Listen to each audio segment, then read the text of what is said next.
Hello everybody, welcome back to Read and Reread. I am Angelia, and today I come to you with my favorite nonfiction books that I read in 2024. I was pleasantly surprised. I embarked on a little project this year to read more nonfiction, and my goal was to read at least one a month and plan them out into my TBRs. And then if I read more along the way, that's great. So I got to the end of the year, and I would have guessed I had about 14. But by the miracle of Storygraph, lo and behold, I have read 20 nonfiction books. And that includes 2 poetry books, which to me are not really nonfiction, but I know that's how they get categorized. So we'll roll with it because I need to take advantage of that for one of my favorites. So 20 out of the 145 books that I read overall. Excuse me. Must stay hydrated. The cough that came and never left is still here. I had to start this video about 3 times because I was beset by gales of consumption. Let's persist and take a look at this list. I have 3 honorable mentions. The first one is Poverty by America by Matthew Desmond. That was a library book. And I have referred to this book a number of times throughout the year. And the reason why it is a runner-up and not in the main list is mainly because I was really engaged for 2/3 of the book, and then he kind of lost me in the last third. So when he talked about all the reasons for systemic poverty and who it benefits and why it persists in our culture, that was all very interesting to me. But the last part of the book was a bunch of ideas and theories for how everything could be dismantled and restructured. And it might be a me problem and not a book problem, that just kind of lost me. It was too theoretical, kind of unrealistic, even though I appreciate the optimism and that he didn't just say, here's a bunch of problems and give no solutions. But the last part kind of lost me a little bit. But anyway, that was my first runner-up. My second honorable mention, I do have this book, and it is Creep by Myriam Gurba. This is a collection of essays, including her absolutely scathing, just eviscerating take on the book American Dirt. She wrote a review that is just, should go into the Hall of Fame of all book reviews and criticisms, but also a lot of personal essays. She's funny. She is just incredibly intelligent. Can you hear a coffee grinder in the distance? Just really, really blunt and sharp. And a couple of the essays didn't completely land for me, but overall, I found this to be a really compelling collection. And then my third honorable mention is Thunderclap by Laura Cumming. And this also, put a picture up. It was a library book, and this was the subtitle of this book is a memoir of art and life and sudden death.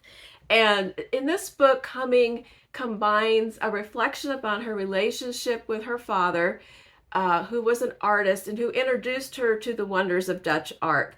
And she also traces the life of Karel Fabricius, the Dutch painter who was a student of Rembrandt, who died in the explosion of a munitions factory in Delft in the 1600s. And whoops, that was the book. That wasn't me, it was the book. So it's all just melded together really beautifully. My one problem with this book is that, so it's printed on this beautiful thick paper so that there can be art reproductions throughout, but the reproductions are often super tiny. They're kind of murky.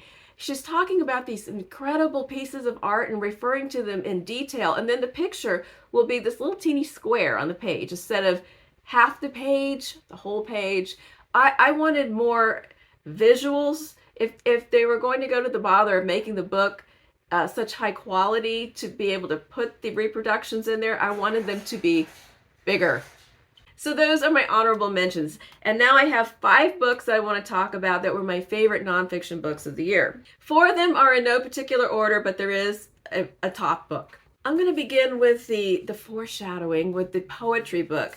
And that was Poetry Unbound, 50 Poems to Open Your World by Padraig Otama. He was the editor of this collection. He's a poet himself. I don't think he included one of his own works in this book, but I do want to check out some of his work this year. I do enjoy poetry, and I have a tendency of always grabbing older books and old favorites, and I wanted to make an effort to read some contemporary poetry. And I wanted it to open my world, just like the subtitle suggests, and it really did. There's a really great introduction by Otama to what his purpose was in assembling this collection. And I just want to read a little bit of what he says in this opening to get a sense of what this whole collection is about. Perhaps you've loved poetry but haven't known where to start. Perhaps you've wanted to try your hand at having a conversation with a poem. Perhaps the sheer choice of what to read overwhelms you, or you're burdened by the memories of school examinations that seem to flatten the life out of any poem. These poems are for you, to read when you can't sleep, to learn and recite on a bus or train journey, to bring into a classroom, to accompany you in a crisis, to offer to a friend. When a poem lands in your life, it really lands, adding new richness and texture to your world. I know of no greater gift than when someone tells me they turned to a poem of mine or a poem by another poet during a time of importance or an occasion, a funeral, a wedding, an anniversary. I consider myself lucky now to stand at the doorway of this anthology saying hello, to invite you to greet these brilliant poems with stories of your own. The poems are eager to meet you too. And there really are some fabulous poems in this collection. I read them all through. I read them like one a day. And after each one, he has a little essay about why he chose it, what it meant to him, inviting you to think about it in different ways, information about the poet. And I read them one a day, and then I went back and I just read the first favorites that jumped out at me. And I want to go back through it again this year, just from the beginning, and read the whole thing again. And I will branch out and read other poetry as well. In fact, stay tuned for my next book haul. The next one in my collection of 5 favorites is Liliana's Invincible Summer by Cristina Rivera Garza. This is a memoir. Rivera Garza is a professor at the University of Houston. She's the director of the PhD program in creative writing in Spanish and the MD Anderson Distinguished Professor in Hispanic Studies. And she has written this book about the death of her sister in, I think, 1990. Her sister Liliana was murdered in 1990 when she was a college student. And it was pretty well known amongst her family and her group of friends who killed Liliana, but that person was never brought to justice. Cristina Rivera Garza goes on a personal and physical journey back to Mexico to examine what she can from the records, the reports of what happened at that time, how much of it was pursued, what kind of evidence was gathered, and just see if she can make any sense or find any closure about this unsolved case. It's no big mystery that the murderer was a boyfriend that Liliana had, an off-and-on boyfriend that she had from teenage times up until this time she was in college. And she just never could quite get this man out of her life. They got together and broke up numerous times. He was violent, he was volatile. Everybody knew that this was a dangerous situation, and she would try to get apart from him and pursue other relationships, but somehow he kept just drawing her back into his orbit. And so Rivera Garza goes back, and she covers not just the official documents, but she contacts all of Liliana's friends from the time. She finds boxes of old journals in her parents' home, and she just really delves into, and we get this portrait, and Liliana becomes more and more vivid and alive as the book goes on, and that makes it just get sadder and sadder because she keeps coming more and more to life when we know she has died. And we just see her moving toward the train wreck of this man. And so the book on the personal level is about Liliana and honoring her life. And then on a larger scale, it's about partner violence, gender violence, the way that this kind of violence is not always taken seriously, the difficulty to extricate from these kind of relationships, and the tendency of people to not be held accountable for what happens. So all of this is covered on multiple levels, and so it's intense, it's personal, but the larger themes are also just so frustrating, and it'll make you angry, and you'll make you sad, and and you'll fall in love with Liliana and just think about the life that she should have had. The next one was a wonderful library book. It was The Bookshop by Evan Friss. Subtitle is The History of the American Bookstore. This was just a reader's delight. This is just a wonderful book for everyone who loves books, reading, and bookstores. And if you have a personal history where you can think about all the bookstores that you loved from childhood till now, and some of them no longer exist, you'll really enjoy this book, because this goes all the way back to the beginning of the United States and the very first bookshops, the very first printers that were publishing documents like Common Sense, Benjamin Franklin. We begin with him and then we move forward all the way up to the present time. And Friss retraces the history of America itself through bookstores, the historical significance, the cultural significance, the political significance, all the different ways that bookstores have mirrored what is going on in society. And then the economic issues of the rise and fall of independent bookstores and the large chains. So all of it's fascinating to me because I love bookstores. I'm also a student of American history. So I just enjoyed everything about this. It's a really fun read, but it's not fluffy at all. The next book is another memoir. I discovered that I actually do like memoirs. Not really a fan of biographies too much, although I think I did read one biography, and it was good. But I do like a good memoir, not a celebrity memoir. I like the lesser told stories a little more. And this one is also a poet by Aah Calhoun. Frank O'Hara, My Father and Me. First of all, I was drawn by the cover and by other people's reports how good this book was. Aah Calhoun is the daughter of Peter Schlegel, a very well-known art critic. One day, when she was rummaging around in his basement, she found a box of old cassette tapes that looked like marked with some kind of interview, and she asked her dad about that, and he goes, "Oh yeah, that was when I was trying to write a biography of Frank O'Hara, and I got partway through the project, and then his sister cut it off."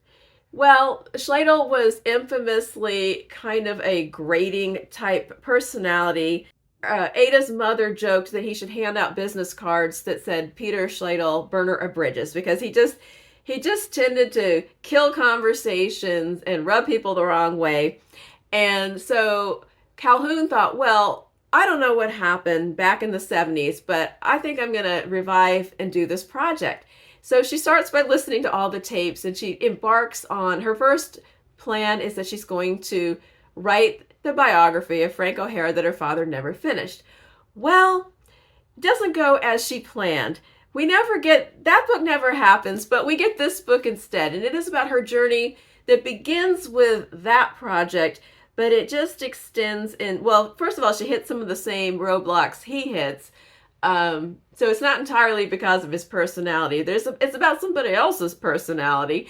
But also she finds out all this rich and fascinating stuff about that time period. Her parents, her father, their circle of friends, the poets and artists, and then it also really delves into her relationship with her father. I realized that I read at least 3 memoirs this year that had to do with daughters and fathers, and they were all fascinating in different ways. So I liked the time periods that she talks about, like the New York City, the artists, the poets, the writers, and then this personal story about herself and her upbringing with her unconventional parents. So Also Poet was really satisfying, just a great read. And that takes us to number 1. So all of those other ones are kind of number 2, but number 1, how many times have I mentioned this book this year? But it is Black AF History by Michael Harriot. And I just loved this book, and I learned so much from this book. This book is designed like it was a textbook. Harriet retraces American history from the earliest times to the current day in sections that correspond with important events that you have heard about, but you have not heard the full story. And he reframes each of these events from the perspective of the role of Black Americans at that time, and the effect on on all people from whatever that event was. And then at the end of each section, there is that part that you would find in a traditional textbook where it's the summary and the quiz questions. But the thing that elevates, there's a lot of books that seek to remedy untold stories or inaccurately told stories, left out perspectives. But this one takes it to the next level with the humor. So it is meticulously researched. The facts are inarguable. It is well documented, but it is also funny. And he talks about, whoops, there goes the book again. He talks about some really serious and dire and dark and bloody parts of American history. And then he just wisecracks. And so it's kind of off-putting, but it's kind of delightful. And so you're learning and you're shocked and you're laughing. And the whole thing is just, it's just a treat, even though you're reading about some really dark material at times. So I just love this book. I think everybody who's interested in American history should put this book on their TBRs. Okay, there you have it. Some of my favorite nonfiction reads of 2024. What were yours? Did you read any of these? Or alternatively, what were your favorite ones? I am making up my 2025 TBR as we speak, and I would love to add some new stellar titles, preferably ones that aren't immensely long. I got a problem with that. So I hope that you have read some good books in nonfiction this year. Let me know all about it. I will be back on Friday for Friday Reads. Until then, have a happy new year, and I will see you soon.